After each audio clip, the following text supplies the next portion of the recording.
Hey, what's going on, guys? Welcome to another episode of Dirt Exhibition, where today we're going to be installing this Polaris rear audio box on our Polaris Sportsman 1000 XP. Ooh, stunning on you. Right? I'm going to be completely honest with you. I actually have no idea what this thing even looks like inside this box. Let's get this thing opened up. Let's see exactly what it looks like, and let's get it installed.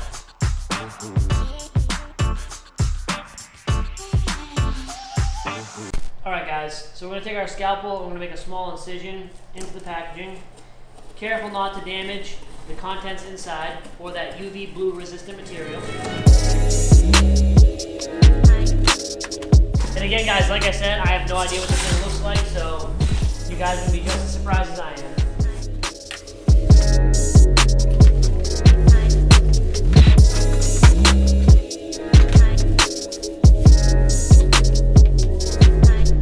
Alright guys, so I opened this box up so we can get some of the hardware out of here to get it mounted. And the first thing that I noticed, guys, is the size of this weather stripping right here. This is a big, meaty gasket on this thing, so hopefully it's actually just as water and dust resistant as they claim it is. Again guys, this is a Polaris factory item. Looking at this gasket in comparison to, say, like the gasket on the front storage box that comes in the machine, or not the box, but again, the storage, whatever the fuck you want to say, Ready? Another thing I noticed, guys, is that this thing feels real heavy and just feels well built. I kind of like this raised area right here. Again, maybe if you're putting stuff like maybe your phone, your wallet in like a dry storage bag or something, or Ziploc bag. Again, this raised up little section right here looks like it's pretty cool. And there's still actually room underneath it as well, so you can still get stuff down inside there. All right, guys, so we're just gonna open up this front storage box here. Come on over to the tabs here, pull this insert out. Hopefully everyone has a spare belt, because nothing's worse than being at the top of the mountain and blowing a belt.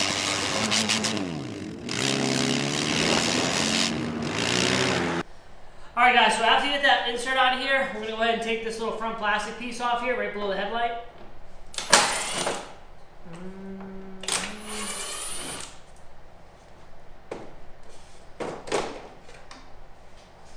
So the next step in our instructions, it's telling us to go ahead and remove the little switch panel cover here for our switch. Our 1000 XP, guys, is a 2018. This head unit here doesn't have any holes here for the switches or any knockouts or anything. So we're probably going to have to take this off and just cut the back. So let's get to it. All right, guys, so to take this front bezel off here, we just use a T27. Then we're going to move up here to the headlight pod. We're going to take a T20 and we're going to remove the 4 headlight pod screws. Once you have those screws out of there, this will pop right off. So we're going to use our T20 again, and we're going to go ahead and just pull this plastic off right here so you can get this new switch mounted.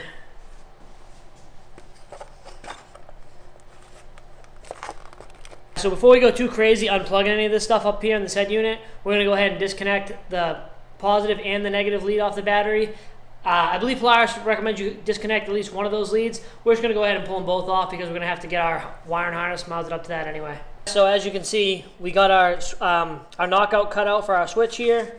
This accessory switch, or auxiliary switch I should say, is going to be the switch that operates that Rockford Fosgate audio box. If you take a look right here, this is what your hole should look like when you cut it out. And just to give you guys an idea, I'm going to pop this light bar switch in here just so you guys can kind of see how it goes in. You'll see these little tabs on here that are going to grab it or grab the back of this plate once you push them in. So if you cut your holes well, they should pop right in and fit nice and tight. Just like that. We're going to go ahead and take these body panels off on the left side of the machine.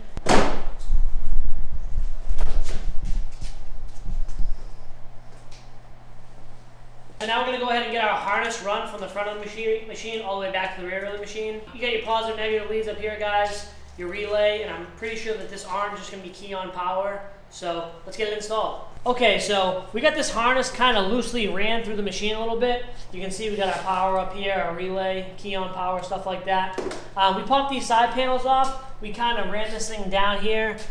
You can see the zip tie. We're kind of hugging some of the other wire loom that they have back here. And again, it's just kind of loosely ran right now. What we're going to do next is we're going to go ahead and we're going to mount this rear box, make it tight. We're going to pop this grommet in to get this power down under the machine. And once we figure out exactly where that's gonna land, we're gonna lock it all in and zip tie it up. Guys, one thing that I've noticed with the instructions is it's showing, the photos that it's showing me, the layout of some of these things, like for example, this fuse panel, it's showing me a little bit of a different layout. So it's showing this fuse panel and the directions being up here underneath the headlight. I don't know how your machine's set up. I don't know if all the Sportsmans are the same, again, or if the, you know, this is an 18, if maybe the 19 or the 20, they changed something on it, or maybe they're showing me a picture of a scrambler. Again, these harnesses, a lot of times, they'll fit multiple machines, so again, I'm not 100% sure on the configuration. One thing that was kind of interesting too, on the back of the machine for this auxiliary power, they're giving us this bracket with a couple of bolts, and they're asking us to mount it right down here. And all it's going to do, guys, is hold this accessory power, and it's supposed to mount something up here. But again, in the instructions, it's showing us a boxed frame or a square frame, and our machine has a tubular frame. And when we checked with a couple of our other friends who also have Sportsman 1000 XPs, they're telling me that their rear frame section is tubular as well. So again, guys, one of those things where the directions showing multiple, you know, an installation on multiple machines. We're just kind of figuring it out. We're probably going to end up zip tying this up tight somewhere. Probably not a big deal. Okay, so guys, we were mounting this box down, right? And we were really fighting with it. We were struggling with it. We weren't able to get the box to mount down with these bars or these grab handles mounted back here. Literally, we're talking maybe about a quarter of an inch. You know, if this box was maybe a quarter of an inch smaller, we'd be able to get these things on. So we've been looking at this, trying to figure out what we want to do, just trying to figure out if there's a way somehow we can have these on here, only because I hate taking pieces off my stuff and then not knowing what to do with them. It's going to end up in a box. I'm going to lose them. Eventually, if I trade it in, if I wanted to take the box off, I just don't want to have to track these things down. So looking at this thing, guys, I mean, we're literally fighting over about a quarter of an inch. So what we're thinking about doing is we're thinking about taking this box back off and literally just moving the alignment holes for those lock and ride clips, just moving them, drilling new holes, moving them about a quarter of an inch, just so we can get this box to sit a quarter of an inch further forward towards the front of the four-wheeler so that we can throw these things back on.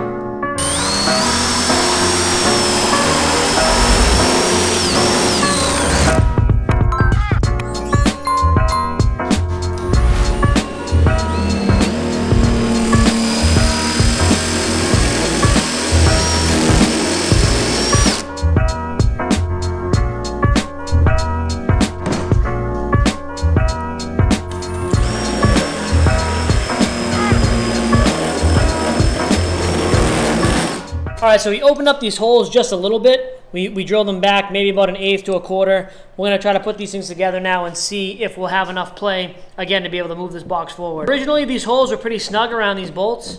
You know, this thing was sitting right about here. You can see now that extra quarter inch we're probably going to get out of it, 1/8 to a quarter of an inch. Ultimately, guys, I don't think it's really going to affect anything. I mean, Polaris gives you this big, beefy polymer washer that goes on the inside that's going to cover up that hole. Same thing with this this little polymer spacer right here with this rubber insert. I mean, once this thing's on there, guys, it's going to cover it up. You're never going to know the difference. Hopefully, like I said, this will allow us to get that thing forward just a little bit further. Okay, so we drilled out those holes like we talked to you guys about, and as you can see, we were able to get these rear grab handles on. Pretty tight fit.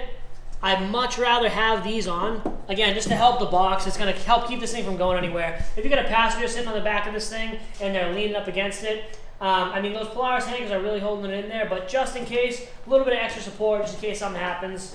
We like it. This thing is solid. You can see this quad bouncing around right now. It's not going anywhere. We love those Polaris lock and ride mounts. So we got the box mounted. We're going to take care of this little wiring thing right here. We're going to get it run down underneath, see if we can start plugging it in, zip tying it up all nice.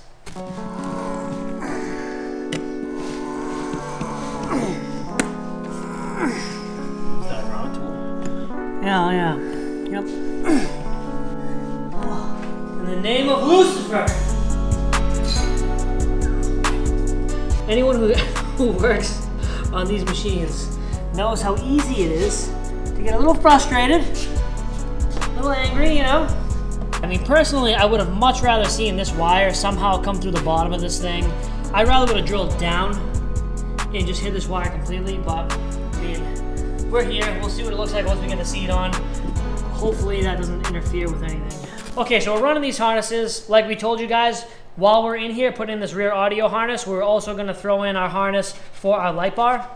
So as you can see, there's a lot of wires in here, kind of a lot going on, but we have our rear audio harness run all the way out to the back. We have our light bar harness run. These wires are just sitting on here loose now. We're just trying to neaten them up and make them fit in here as best as possible. One thing that you definitely want to pay attention to is on this audio harness, they give you these orange, these little connectors here for key on power. So what we had to do is we had to go back down to our factory harness in here. See if you guys can see it. And on your factory harness up here, they actually give you a connector, 2 different styles. They give you one of these square style connectors. See if I can get it pulled off. Won't come off right now, guys, but you can see it. They give the square style connector, and they also give you like a butt connector, like a push-in connector down here, which we just left it taped to the original harness because we're not going to use that right now. So our rear audio harness, guys, plugged into that key on power, and it also gave us another lead here that you can use for, you know, if you have a different wiring harness, in this case our light bar. So we were able to plug our light bar key on power harness right into this rear audio harness. So essentially, guys, light bar harness plugged into the rear audio harness. Then the rear audio harness is picking up the key on power from our orange wire with our plug off this factory harness.